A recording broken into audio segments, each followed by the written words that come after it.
서점의 베스트셀러 코너에는 늘 자기계발서가 상당한 공간을 차지하고 있으며 가장 흔한 주제는 꿈이다. 꿈꾸는 인생이 아름답다. 겁없이 꿈꾸고 거침없이 도전하라 등과 같이 세상의 종말이 코앞에 닥쳐와도 꿈을 잃지 말라고 종용하고 있다. 기업 이미지 제고를 위한 광고용 카피 역시 단연 꿈이 압도적이다. 꿈조차 꾸지 않는다면 현실에서 맛보는 열패감을 극복할 마땅한 정신적 도피처가 없는 탓이기도 하겠지만 꿈꾸었던 목표가 좌절된 후 찾아오는 허탈과 상처를 생각한다면 섣불리 꿈을 꾸라 채근하는 것도 좋아 보이지는 않는다. 사전적 의미의 꿈은 생리학적 의미와 사회학적 의미로 나눌 수 있는데 통상 꿈을 가지라는 말은 후자의 의미로 사용되고 있다. 사회학적 의미의 꿈도 두 가지로 나누어지는데 하나는 실현하고 싶은 희망이나 이상을 의미하고 다른 하나는 실현될 가능성이 부족하거나 전혀 없는 헛된 기대나 생각을 의미한다. 일반적으로 꿈을 가지라고 말할 때 그 꿈은 전자에 해당하나 노력하지 않으면서 바라는 것에 그치거나 능력에 미치지 못하는 것을 추구한다면 후자의 꿈과 다를 게 없다. 열자의 우공이산이라는 말이 있다. 어리석은 사람이 산을 옮긴다는 뜻으로 쉬지 않고 꾸준히 한 가지 일만 열심히 하면 마침내 큰 일을 이룰 수 있음을 비유하는 말이다. 북산에 우공이라는 90살 된 노인이 살고 있었다. 노인의 집 앞에는 너비가 700리에 이르고 높이가 10,000길이나 되는 두 개의 산이 가로막고 있어 생활이 불편했다. 어느 날 노인이 가족에게 말하길 우리 가족이 힘을 합쳐 두 산을 옮겼으면 한다. 그러면 길이 넓어져 다니기에 편리할 것이다. 터무니없는 이 말에 가족은 반대했지만 노인의 의지가 강경하여 다음 날부터 작업을 시작하게 되었고 우공과 아들 손자가 지게에 흙을 지고 발에바다에 한번 가져다 버리고 돌아오는데 꼬박 1년이 걸렸다. 이 모습을 본 이웃사람이 이제 머지않아 죽을 당신인데 어찌 그런 무모한 짓을 합니까? 라며 비웃자 내가 죽으면 내 아들, 그가 죽으면 손자가 계속할 것이요. 그동안 산은 깎여나가겠지만 더 높아지지는 않을 테니 언젠가는 길이 날 것이오라고 했다. 두 산을 지키던 산신이 이 말을 듣고는 두려운 마음에 즉시 상제에게 달려가 산을 구해달라고 호소하였고 이 말을 들은 상제는 두 산을 각각 멀리 삭당 동쪽과 옹땅 남쪽으로 옮기도록 했다.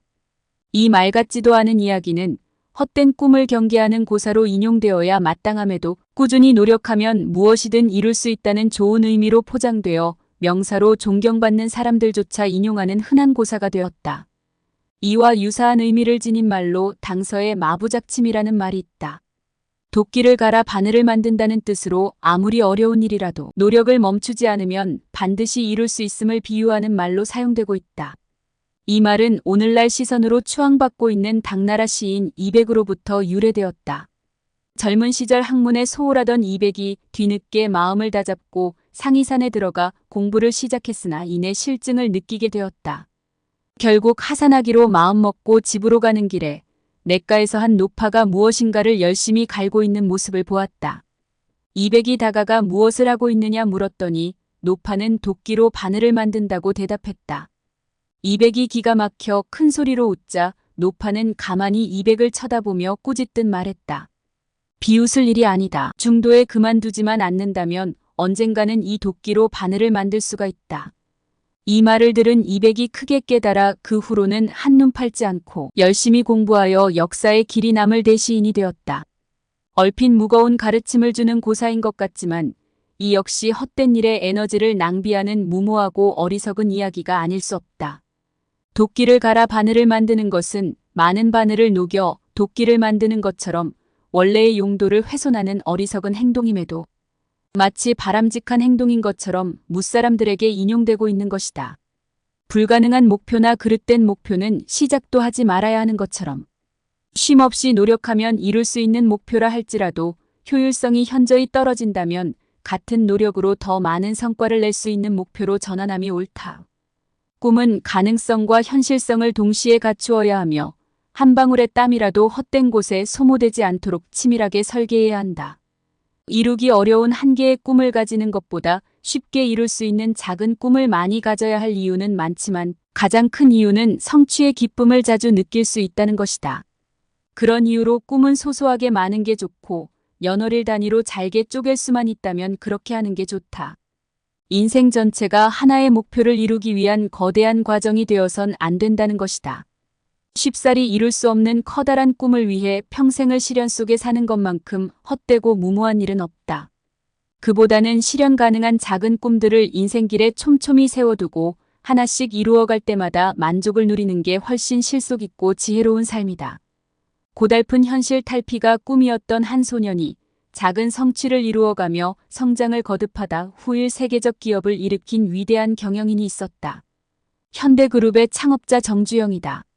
1915년 강원도 통천군 송전면 아살리에서 가난한 농부의 아들로 태어난 정주영은 소학교를 졸업한 후 가정 형편상 상급학교에 진학하지 못하고 아버지의 농사를 도우며 지냈다.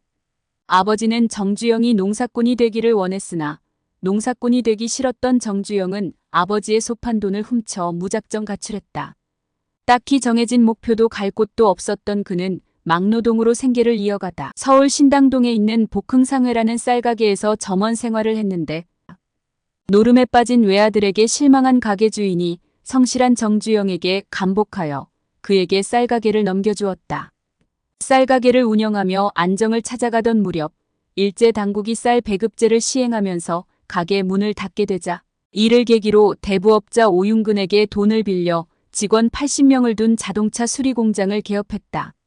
손님이 늘어가면서 차츰 기반을 잡아가던 중 화재로 공장이 전소하면서 무일푼이 되었으나 대부업자 오윤근을 다시 찾아가 빌려준 돈을 받으려면 자신의 재기를 도와야 한다는 논리를 내세워 다시 돈을 빌려달라고 사정했다. 정주영의 성실함과 남다른 집념을 잘 알고 있었던 오윤근은 다시 돈을 빌려주었고 정주영은 그 돈을 발판으로 보란듯이 재기에 성공하여 빌린 돈을 모두 갚았다. 해방이 되자 건설붐이 일 것으로 예측하고 현대건설을 설립했는데 과연 미군정 당국의 주도로 각종 건설 공사가 진행되었고 때마침 주한미군 통역장교로 복무하던 동생 정인영의 도움으로 관급 공사를 도맡으면서 창사 10년 만에 전국 10대 건설사로 도약했다. 머지않아 한국전쟁이 터지고 전후 복구 사업이 전국적으로 진행되면서 건설사들은 어떤 사업체보다 호황을 누리게 되었고 현대건설은 나라를 대표하는 건설사로 우뚝 서게 되었다. 이어 조선업과 자동차 산업에 연이어 진출하면서 사세를 확장하여 오늘날 현대를 삼성과 더불어 나라를 대표하는 세계적 기업으로 성장시켰다. 그는 자전적 저서 시련은 있으나 실패는 없다에서 높은 산을 오를 때엔 산 정상을 바라보지 말고 다음 발을 디딜 곳만 보며 오르는 게 좋다고 했다. 머나먼 최종 목표만을 바라보면 현재의 노력이 보잘것없게 여겨져 중도 포기하게 되니 작은 목표를 끊임없이 설정하고 이루어가노라면 언젠가는 종국의 목표에도 이르게 될 것이라는 현실적 조언일 것이다. 정주영이 고향집을 나설 때부터 자동차 산업이나 조선업을 일구겠다는 꿈을 꾸었겠는가. 평생 죽어라 이래도 가난을 벗어나지 못하는 아버지 같은 삶을 살지 않겠다는 결심으로 가출을 감행했을 것이고 공사판에서 막일꾼으로 있을 때는 말끔한 정장을 입고 번듯한 빌딩에서 근무하는 사무원이 부러웠을 것이며 쌀가게 점원으로 일할 때는 그 가게 주인이 되는 게 꿈이었을 것이다. 그저 목전에 놓인 꿈을 이루기 위해 최선을 다했을 뿐이고 그렇게 하나하나 이루어 가다 보니 결과적으로 엄청난 성공을 거두게 된 것이다. 작은 꿈을 꾸었기에 조그만 성취에도 행복할 수 있었던 아름다운 사건이 몇 해 전에 있었다. 우리나라 여자 수구 국가대표팀의 이야기다. 2019년 7월 광주에서 세계 수영 선수권 대회가 열렸다. 언론들은 선수들의 활약상을 다양하게 전했는데 유난히 눈에 띄는 소식이 있었다. 우리나라 여자 수구팀 선수들이 조별리그 러시아와 2차전 경기에서 첫 골을 넣었다는 소식과 함께 선수들이 감격의 눈물을 흘리는 광경이었다. 우승한 것도 아니고 겨우 한 골을 넣었을 뿐임에도 선수들이 그처럼 격한 감정을 보이고 언론이 관심을 가진 것에는 그럴 만한 이유가 있었다. 우리나라에는 여자 수구팀이 없었는데 개최국 자동 출전 규정에 따라 대회 2달을 앞두고 여고 수영 선수를 주축으로 대표팀이 간신히 구성되었고 제대로 된 코치진도 없이 40여일간의 짧은 연습 기간을 거쳐 경기에 출전했다. 선수들의 꿈은 거창하지 않았다. 한 골을 넣는 것이었다. 64골을 허용하면서도 한 골도 넣지 못한 헝가리와의 첫 경기를 치르면서 선수들의 꿈은 더욱 간절해졌고, 그래서 러시아 팀에게서 얻은 한 개의 골은 우승과 다름없는 기쁨을 선수들에게 안겨주었다. 남들이 보기에 그들의 꿈은 작고 초라했지만 실현 가능한 꿈을 꾸었고, 그 하나의 골로 평생 기억에 남을 환희를 느낀 것이다. 사람마다 행복의 조건이 다르고 같은 결과를 두고도 만족도가 다른 이유는 개성의 차이가 아니라 꿈의 크기가 다르기 때문이다. 꿈이 크면 설령 깨지더라도 파편이 크다는 이유로 꿈은 클수록 좋다고 말하는 사람들이 있다.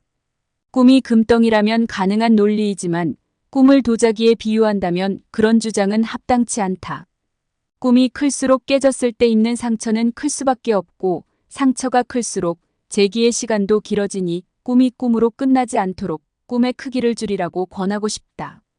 사람들에게 꿈이 무엇이냐고 물어보면 다소의 차이는 있지만 결국 부나 명예로 귀결된다. 부족함 없이 살고 싶고 남부러운 사회적 지위를 누리고 싶은 것을 어느 누가 비난할 수 있을까마는. 꿈의 종착점을 그런 것에 두게 되면 성취도 쉽지 않거니와 설령 이룬다 해도 만족감은 머지않아 사라지고 그 자리에는 금세 새로운 욕구가 채워진다. 물질적인 것에 인생의 목표점을 두지 말아야 할 이유이며 능력을 넘어서는 무리한 목표를 추구하지 말아야 할 이유이다.